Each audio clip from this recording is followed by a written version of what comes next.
When you hear intimacy in the Middle Ages, marriage and procreation come to mind, and those were going to be under some strict rules of the church. But the pressure's off once you've done your duty and produced some heirs. You might have a little fun on the side, but keep it hush-hush. After all, you don't want to end up in the stocks. And trust me, no one wanted to live that life. Keep watching to learn more about how they lived in those times. The church's role in intimacy. During the Middle Ages, the church played a significant role in regulating sexual behavior. And by regulating, we mean making sure nobody had any fun. The church greatly emphasized celibacy, meaning monks, nuns, and priests should abstain from all sexual activity. Of course, this was easier said than done, and many religious figures struggled to keep their vows. The church also emphasized the importance of procreation within marriage for those allowed to get busy.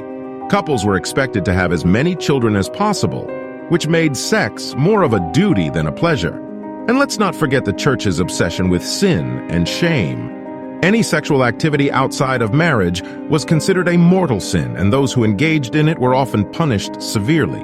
Of course, this didn't stop people from getting up to all sorts of naughty business behind closed doors. The ideal of courtly love. It was the age of chivalry, when knights roamed the land looking for damsels in distress to rescue and love songs to sing. But let's be real, the reality of courtly love was about as far from ideal as you can get. There was the whole issue of social status. If you weren't born into the nobility, you might as well hang up your sword and go home. It didn't matter how brave or handsome you were, you wouldn't win any hearts if you didn't have a title. Then, there was the whole emphasis on emotional connections. Courtly love was about expressing your deepest feelings and being honest about your desires. But let's be real, medieval knights weren't exactly known for their emotional intelligence. Hey babe, you're pretty and stuff. Want to go slay a dragon together? Knights should be appreciated for the sheer effort that went into courtly love. If you wanted to woo a noblewoman, you had to write her love poems, serenade her with music, and maybe even dedicate a tournament to her, all while trying to avoid getting stabbed by the other knights vying for her affection. Sex and medicine. Regarding sex and intimacy, medieval medicine had some interesting ideas.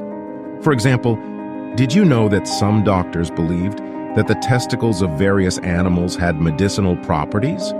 That's right. If you were feeling a little under the weather in the bedroom, all you had to do was chow down on some bull or goat testicles and you'd be good as new. And that's just the tip of the iceberg. Medieval doctors also believed that certain foods could increase sexual desire, such as oysters, almonds, and, wait for it, the sparrow's brains. But the medical advice didn't stop there. If you were having trouble with impotence, there is this remedy that was viral back then. You just have to smear a mixture of ground-up mouse genitals and honey on your, well, you know. And if you were really desperate, you could try tying a weasel around your waist to boost your virility. Of course, all of these medical practices were not only bizarre but also often dangerous. For example, drinking potions made from mercury and lead could lead to serious health problems, including kidney damage and even death. But hey, at least the medieval doctors were trying, right? Gender roles and power dynamics. Let us tell you about the expectations placed on women, poor women. According to medieval society, a woman's primary role was to be chaste, obedient, and subservient to men. But let's be real. It was probably hard to be too obedient when your lord and master were smelly, unwashed knights who hadn't brushed their teeth in weeks. And speaking of knights, let's not forget the expectations placed on men, too. Men were expected to be strong, virile, and always ready for action, if you catch my drift. Impotence was seen as a sign of weakness and could even be grounds for divorce. So let's say that the pressure was on for medieval men. Or rather, it was off. But here's where things get really interesting. The power dynamics in the bedroom were often complicated. For example, it wasn't uncommon for powerful women to take lovers who were younger and less powerful than themselves. And on the flip side, sexually submissive men were sometimes viewed as more desirable by women of higher social status. So basically, the Middle Ages were just like modern-day Tinder, but with more swords and fewer shirtless mirror selfies. Marriage as a political and economic alliance. Let's dive into marriage in the Middle Ages, the perfect union of love, politics, and economics.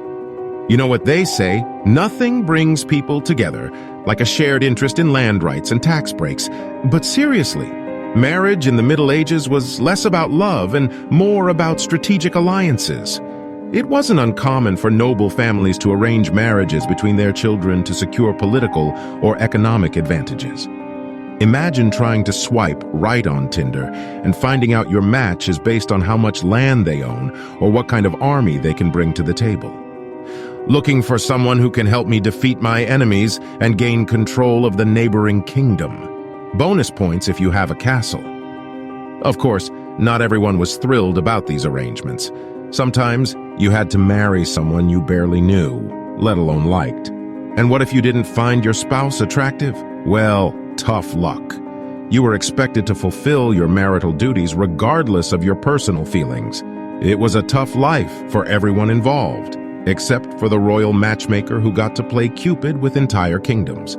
The legacy of intimacy in the Middle Ages, or how the medieval folks made love and war that we still follow today. Let's face it, folks. The Middle Ages may have been long ago, but their attitudes toward intimacy still linger with us today. From the concept of chivalry to the rise of arranged marriages, the medieval period has left its mark on how we view sex and relationships. But how did these old-timey folks get it on? And what can we learn from them? Besides that hygiene wasn't a top priority. Back in the day, knights were expected to uphold a code of conduct that greatly emphasized honor, respect, and courtesy toward women. Sounds great, right?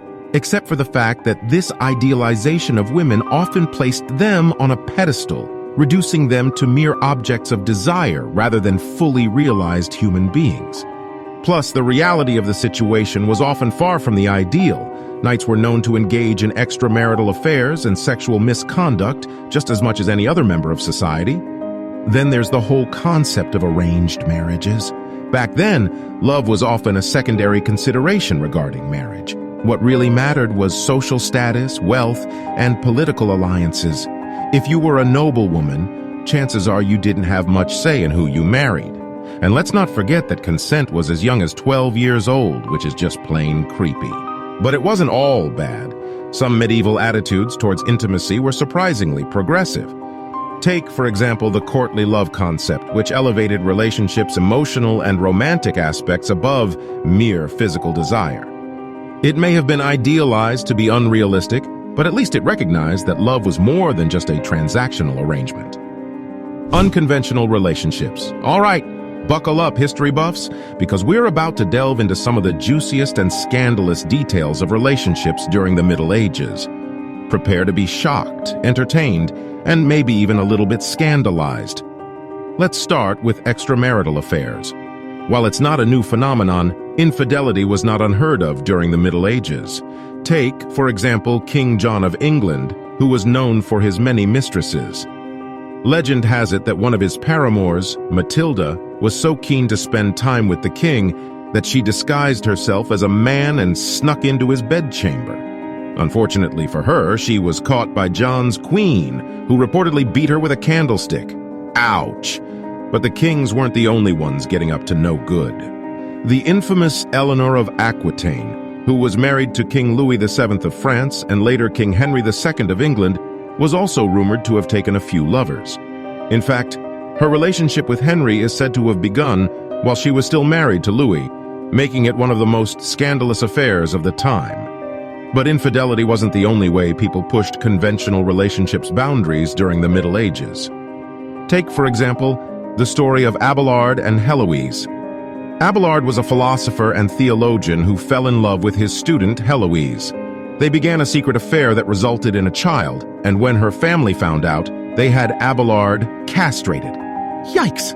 Abelard and Heloise remained devoted to each other and exchanged passionate letters that have become some of history's most famous love letters. Of course, not all unconventional relationships were so scandalous. Some were just downright strange. For example, there's the case of Edward II of England and his favorite, Piers Gaveston. Gaveston was a nobleman who had a close relationship with the king, and many believe they were romantically involved. Edward was so besotted with Gaveston that he gave him several titles and privileges that infuriated the other nobles.